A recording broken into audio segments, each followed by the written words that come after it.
जय माई की। आशा करती हूँ आप सब लोगों की साधना बहुत अच्छी चल रही होगी। क्या आप लोग जानते हैं कि नवरात्रि के दौरान में माँ बगलामुखी की साधना करने से जीवन की बड़ी बड़ी बाधाएं शांत हो जाती हैं। सनातन परंपरा में माँ बगलामुखी को 10 महाविद्याओं में 8वीं महाविद्या माना गया है और ऐसा कहा जाता है कि जो भक्त सच्चे मन से माँ बगलामुखी की उपासना करते हैं उनके जीवन में शत्रु बाधा कम होने लगती है, यानी कि उनके शत्रु जो है एकदम से गायब होने भी शुरू हो जाते हैं। धन और समृद्धि के मार्ग खुलते हैं और आपके मन को शांति भी मिलने लगती है। नवरात्रि शक्ति की साधना का सबसे पवित्र समय माना गया है ना। नवरात्रि का समय और उस टाइम पे अगर आप शक्ति साधना कर लें, इससे अच्छा तो संयोग कुछ हो ही नहीं सकता। इन दिनों देवी शक्ति की ऊर्जा जो है वो विशेष रूप से सक्रिय मानी जाती है। इसीलिए इस समय किया गया मंत्र जाप, साधना और पूजा ये जल्दी फल देने वाले माने जाते हैं। अगर कोई व्यक्ति नवरात्रि में श्रद्धा और विश्वास के साथ माँ बगलामुखी की भक्ति करता है तो उसके जीवन में धीरे धीरे सकारात्मक परिवर्तन आने लगते हैं। माँ बगलामुखी को शत्रु विनाश और वाणी पर नियंत्रण करने वाली देवी माना जाता है। माँ का स्वरूप जो है वो पीले रंग से जुड़ा हुआ है और इसी कारण हम माँ को पीताम्बरा देवी भी कहते हैं। माँ की साधना से व्यक्ति के जीवन में आने वाली नकारात्मक शक्तियाँ शांत होने लग जाती हैं। कोर्ट कचहरी के मामलों में राहत मिल सकती है आपको।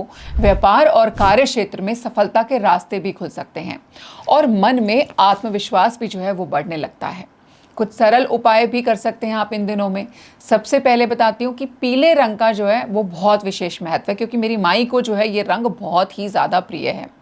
ठीक है, तो कोशिश करें कि पूजा के समय जो है आप खुद भी पीले रंग के वस्त्र पहने, माँ को पीले रंग के फूल अर्पित करें, हल्दी या पीले चंदन का प्रयोग कीजिए। ये माँ की ऊर्जा से जुड़ने का एक बहुत ही सरल तरीका है। नवरात्रि के दिनों में रोज शाम को माँ बगलामुखी के सामने आपने घी का दीपक जलाना है। दीपक जलाते समय माँ से प्रार्थना कीजिए कि भाई आपके जीवन में से नकारात्मक को दूर कर दें, वो है ना। माँ से प्रार्थना कीजिए कि आपके जीवन की नकारात्मकता को जो है वो दूर कर दें, आपके घर में सुख, शांति और समृद्धि का आशीर्वाद आपको प्रदान करें। ये छोटी सी साधना भी बहुत सकारात्मक ऊर्जा देती है। हल्दी जो है माँ को अत्यंत प्रिय मानी जाती है और इससे साधना का प्रभाव आपका और ज़्यादा अधिक बढ़ जाता है अगर आप हल्दी की माला से माँ के मंत्र का जाप करते हैं। नवरात्रि के दौरान दान और सेवा का भी बहुत महत्व होता है, तो कोशिश कीजिए कि इन दिनों में जो है आप ज़रूरतमंद लोगों की सहायता करें, गरीबों को भोजन कराइए। पीले वस्त्र या चने की दाल का आप दान भी कर सकते हैं। ऐसा माना जाता है कि जब हम दूसरों की मदद करते हैं तो देवी खुद जो है आपकी मदद करने के लिए आ जाती है। उनकी कृपा जो है वो आपको बहुत जल्दी प्राप्त होने लग जाती है। और मैं तो कहूँगी कि इन नवरात्रों में खुद से, है ना, खुद आप हल्दी की गांठ की जो है माला बनाइए और माँ को पहनाइए। इससे ज़्यादा अचूक मैं बोल सकती हूँ कि टोटका आपके लिए काम ही नहीं कर सकता। आपके मन में किसी भी प्रकार का कोई कार्य हो, मेरे को दौलत चाहिए, मेरे को हेल्थ चाहिए, मेरा ये शत्रु मुझे परेशान कर रहा है, कोई कोर्ट केस है उसे सॉल्व कराना चाहते हो, नवरात्रि में खुद अपने हाथों से हल्दी की माला बनाओ और माँ को अर्पित कर दो। आपका काम देखते देखते बन जाएगा। ठीक है, अब बात करते हैं माँ बगलामुखी के एक प्रसिद्ध मंत्र की, जिसे बहुत ही शक्तिशाली माना जाता है। और वो मंत्र कौन सा है मैं जानती हूँ कि आप सबको पता है, मेरे साथ भी बोल सकते हैं। ओम ह्लीम बगलामुखी सर्वदुष्टा नाम वाचम मुखम पदम स्तंभे जिह्वाम कीले बुद्धि विनाशे ह्लीम ओम स्वाहा। इस मंत्र का जाप जो है बहुत ही श्रद्धा और विश्वास के साथ किया जाए तो शत्रु बाधा शांत होने लगती है और जीवन में सकारात्मक परिवर्तन आने लगते हैं। इस मंत्र का जाप आप 11 बार, 21 बार, 51 बार, 108 बार, जैसा आपकी श्रद्धा हो, जैसे आपको लगे कि जितना समय आपके पास है आप कर लीजिए। अगर कोई व्यक्ति लंबा मंत्र नहीं कर सकता है तो सरल मंत्र बता सकती हूँ, क्योंकि ये जो मंत्र मैंने पहले आपको बताया ये वही लोग कर सकते हैं जिनको दीक्षा प्राप्त है। तो जिनको दीक्षा प्राप्त नहीं है उनको ओम ह्लीम बगलामुखे नमः इस मंत्र का जाप करना चाहिए।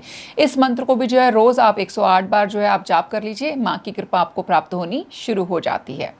मंत्र जाप करते समय मन को शांत रखिए, पीले आसन के ऊपर बैठिए और माँ बगलामुखी का ध्यान कीजिए। नवरात्रि के दौरान साधना करते समय कुछ बातों का खास करके ध्यान रखना आवश्यक होता है। कोशिश करें कि इन दिनों जो है अपने क्रोध से दूर रहना है, झूठ नहीं बोलना है, किसी का अपमान मत कीजिए आप, और नकारात्मक विचारों से भी दूर रहने की कोशिश कीजिए। शुद्ध मन से की गई जो साधना होती है ना, वो जल्दी फल देती है ना, उसकी जो स्पीड है वो बढ़ जाती है। नवरात्रि जो है वो देवी साधना का एक अत्यंत पवित्र समय है। यदि इन दिनों सच्चे मन से माँ बगलामुखी का स्मरण किया जाए, उनके मंत्रों का जाप किया जाए, तो ज़रूरतमंद लोगों की आप सहायता भी करें, तो आपके जो जीवन की बाधाएं हैं ना, वो खुद ब खुद समाप्त होनी शुरू हो जाएंगी।